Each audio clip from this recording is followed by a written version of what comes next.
Shannon back at you. I just reviewed probably my one of my favorite movies of the year, Avengers, Infinity War. To begin with, this movie is not a typical movie. The movie is not even truly about the people you think it would be about. The movie is basically a story about Thanos and how he's the villain in the story. And it makes you feel like, even though he's the villain and he's the antagonist, you kind of sympathize with him. He's a very smart person. In the comic books, he's very knowledgeable. Um, and so going through the movie, you just kind of learn a little bit more about his character and his development, all these different things. And you really do learn to like him. The movie is just a lot of action. Like it's 100% action. Maybe for the first 5 minutes, I think two major characters die immediately. Um, and Thanos is immediately, he becomes a credible threat throughout the movie. The rest of that, like I said, it's just action. Like they go to Wakanda. The Black Panther might have like one line, and you've probably seen it in this trailer. Um, Aside from that, there's really not that much character development throughout the movie. These characters are their characters are already defined with their previous movies. So like the Hulk, his character and how his character is defined, and his struggle and his character is already made in the Hulk movies. Same thing with Iron Man. Same thing with Thor. These characters are already established. And what happens is that if you walk in this movie, you don't know nothing about the characters. You don't know what's going on. Buddy, stop. Try to eat a rubber band for whatever reason. This dog over here. Um, yeah, they're on camera. Um, if you don't ever watch those movies, you would never understand the rest of this story. It would just be whatever. It'll go way over your head. But if you have been keeping track of the characters, you actually have a somewhat understanding of what's going on. You don't have to know everything, but if you just know a little bit, you can watch this movie. You can enjoy the movie. It's like I said, is it like a Oscar nominated movie? No, it's not. Is it a movie you're gonna be like might go watch 6 or 7 times? Me personally, no. This is like almost Creed level good. If you ever see Creed, I've ranked right up there. It's a good solid 8 out of 10. Good movie, you can watch it again, but by no means is it a masterpiece of cinema. This is a movie I pretty much think anyone can watch, anyone can enjoy. It's a good recommendation. If you want to see action, you got it. You want to see some funny lines, you got it. Like I said, but you have to know these characters going into prehand.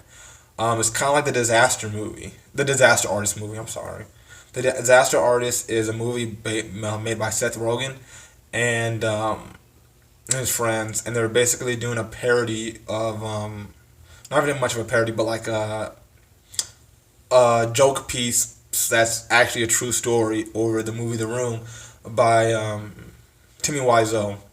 See, that movie, The Disaster Artist, is kind of the same thing. If you never saw The Room, a lot of the things in The Disaster Artist you will just not get.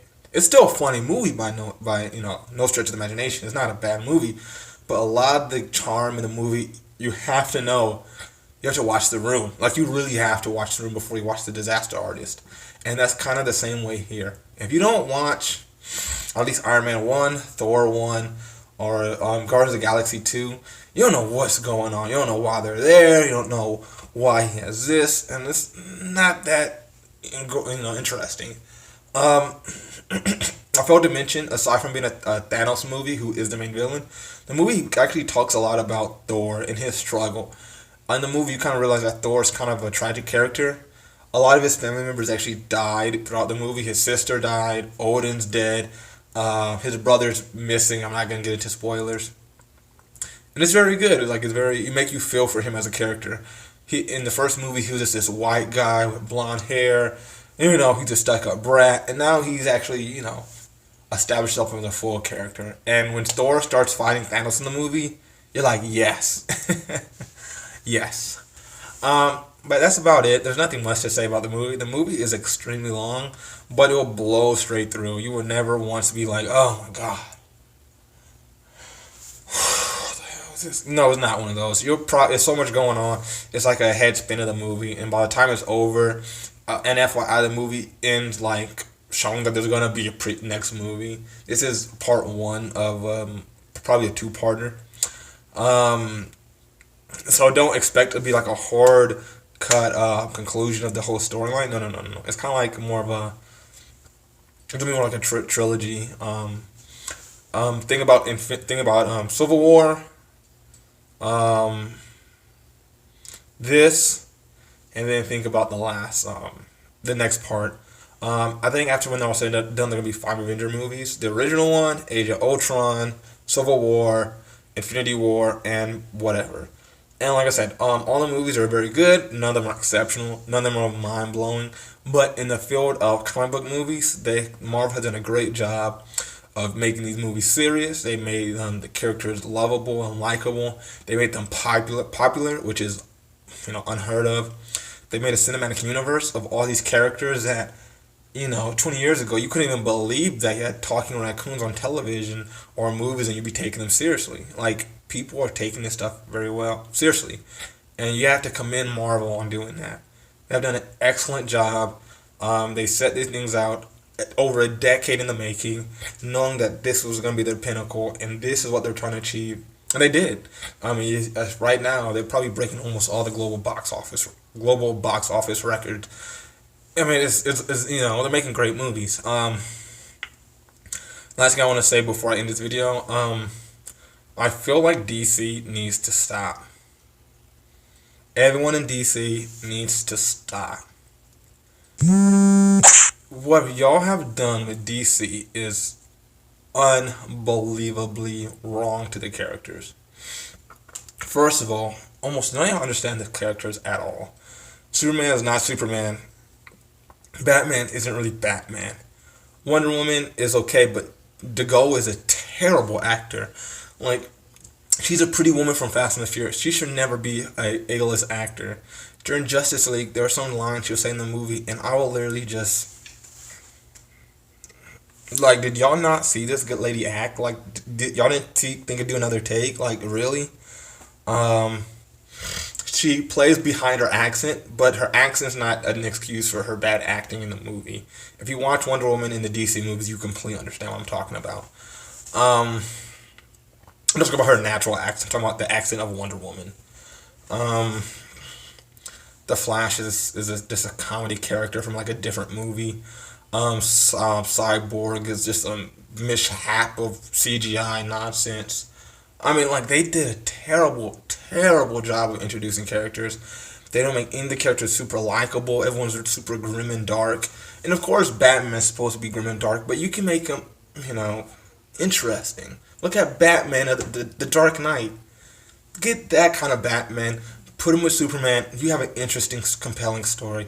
Yeah, you can have half the movie just the characters playing off each other. After watching Dawn of Superman and watching that train wreck of a movie, like, you have to come to the conclusion that they don't know what they're doing. Batman v Superman should have been such an easy movie to write. It, like, a fucking 12-year-old kid, I'm sorry for cursing, a 12-year-old kid can make this movie and make it interesting. Where you have Batman, he thinks Superman's a threat, but for real reasons. And Superman is trying to just protect himself. And but at the same time, he's not trying to kill Batman. And I see what they try to do, but even the way the movie ended, the problem was that it was a big lie. The thing is that half the time you're like, these people are just stupid. They just need to have a conversation. And then Batman wins from just the stupidity. Everyone at the movie was kind of like, really? This is how it's going? Lex Luthor is an idiot. They threw Doomsday in there just because Doomsday. Like, they had no real understanding of what made these characters interesting. They don't care. They're just trying to chase the money of Marvel. And because of that, that's why y'all failed. That's why DC is a train wreck of a filming or cinematic universe, whatever you want to call it. They're done. Stop. It's like, look at you being an athlete, and, Marvel is freaking Tom Brady, and, DC's Johnny Manziel. A lot of hope. He did really good. You had a lot of hope for him, but then he gets in the league, and it's like, oh, god dang. This guy was a first rounder? Enough of the football comments. Like I said, Back to the movie. Yeah, it's a good movie. Go watch it. Have a great time. Shannon out.